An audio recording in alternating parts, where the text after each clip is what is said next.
What's up, horse racing fans? Thank you for tuning in to another episode of Bourbon and Horse Racing as we go through these Kentucky Derby prep races for Saturday, February 5th. This is the Gulfstream Park Holy Bull Stakes. If you watched our Wither Stakes that we just posted, this one's going to follow the same suit. We will give you top picks, long shot picks, and then end it off with our top pick in the Holy Bull. So we're going to kick this off with race 7 that starts the Rainbow Pick 6, going a mile and 16th on the turf. We have the Kitten's Joy Stakes, a Grade 3 stakes race. My top pick in here is going to be number 6, Royal Spirit at 5-1 on the morning line with Todd Pletcher and Paco Lopez. Winners last time out in a made special weight for $60,000. This colt out of Into Mischief posts some decent speed figures in 94 last time out with Paco aboard. So I think it's coming in to this race in great form and seems to enjoy the Gulfstream Park turf. My second pick is just to the outside in the 8 at 7-2 for Brian Litch and Julian Leparoux is going to be Red Danger, a 3-year-old colt out of Orb. Winners last time out in the pulpit. However, going 7.5 furlongs, so stretching out a little bit here. And we'll see what that does. This horse has ran on a mile 16th before in the street since in the Bourbon. So should really be no worries. 1 for 1 at Gulfstream, 6 for 3 so far in 2021. Gets its first start in 2022. So should be able to run with present company in here. Going on the inside for my third pick in Grand Sonata, a son out of Magdalia D'Oro, for Todd Pletcher and getting Tyler Gaffalione aboard. The horse is 1 for 1 so far in 2022, and that was the last time out in the $100,000 stakes race at Gulfstream, going on the turf, but going a mile. So kind of stretching out just a little bit longer here, going a mile and 16th. Should be able to set up decently in here. And then my long shot play, which is at 6-1, so really not deep long shot, but one that could float up a little bit in price or, go down in price just by looking at some of the races that it's ran in. But ran last time in the Breeders' Cup Juvenile Turf. Was beaten out by Modern Games and Tiz the Bomb. So comes in here as my long shot pick, but not a long shot for Luis Saez and Mark Cassie. So kind of has getting some class relief from where he's ran before, this 3-year-old son out of Tappet. Great betting race to kick off the pick 6, like they always are. Going ahead, we have race 8, 7 furlongs, the Forward Gal Stakes, a graded 3 stakes race for $100,000 for a 3-year-old and up fillies. Top pick in here is going to be the 6, Girl with a Dream, 5-2 for Brad Cox, Luis Saez. 5-3 so far in her lifetime, 2 for 2 in her last 2 starts, winning a $75,000 stakes race at Fairgrounds and $127,000 allowance at Churchill, posting 88 and 85 speed figures in both of those races, and seemed to do it with relative ease, getting out to the front and kind of coming from behind and winning. So it seems to be a horse that has versatile utilities on what she can do either way. But she's going to be up against it with the 5 in my second pick, Radio Days, daughter out of Gunrunner, winning an allowance race last time out an $80,000 and winning maiden special weight for $90,000 her first start. So 2 for 2 so far for Claude McGahee. Dylan Davis gets them out. Definitely going to be a heavy betted favorite in this race. But I'm going to try to beat her. Number 2 is my third pick with Gratitude. Winner last time out at a $60,000 maiden. Posting a 76 speed figure for Todd Pletcher. Rod Ortiz gets them out here. Has ran at Gulfstream Park before, so the familiarity is going to stay there. And kind of owned by Rapoli Stable, so it kind of has great connections coming in. And my long shot is 12-1, Last Leaf out of Not This Time. For Ronald B. Spatz and Miguel Vasquez. Kind of going in here, kind of thinking maybe he has a little bit of class drop looking at that $100,000 stakes race last time out and a $75,000 stakes race previously. However, Miguel has been on this horse before, so definitely going to have to figure out what he's going to do in here with some of these other top horses. Um, is he going to kind of sit mid pack? Is he going to try to get to the lead? I think the inside post should fare well for last lead if Miguel can break this horse out to the lead. Seems to be the one that prefers to get to the lead rather than trying to run down from behind. Moving on, race 9. This is just an allowance stuck in between these big graded stakes races for $62,000. We're going 7 furlongs.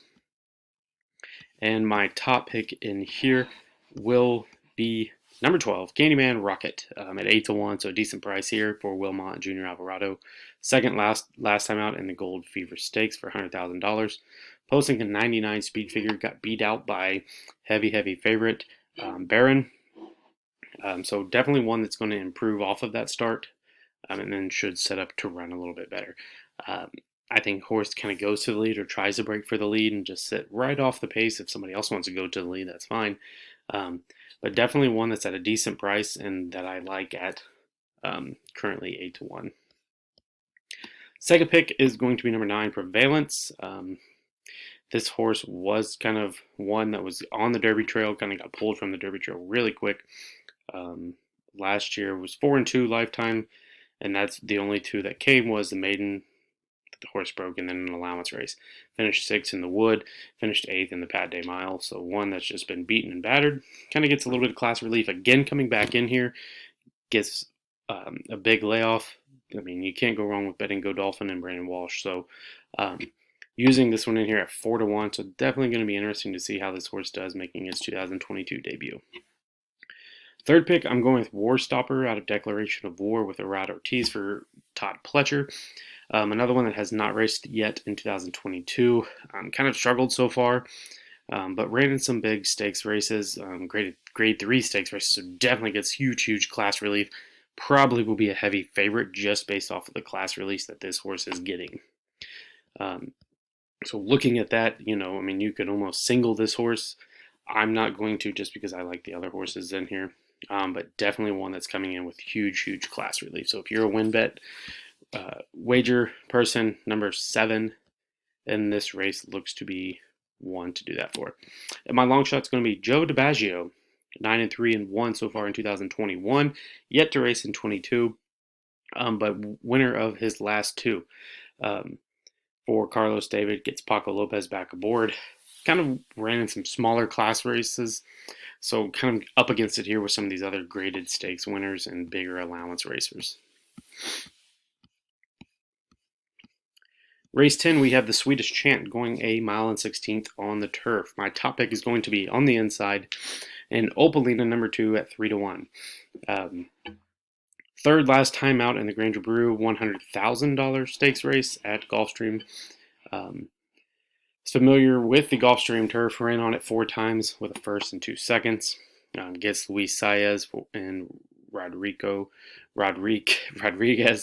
with the connections. Should be one kind of the top of the class, top of the speed. Should have no issues getting her spot in here. Next, I'm going with the inside Nostalgic as my second pick at 9-2 with Wilmot Junior Alvarado. These 2 on turf seem to do fairly well, so I'm using these 2. Finished 4th last time out in a stakes race, a grade 2 stakes race, if that. Was beat out by Nest. Comes in, only raced 2 times, so definitely should improve coming in from the 3rd start. Not necessarily getting class relief, but going from a grade 2 to a grade 3 in here should help her a little bit.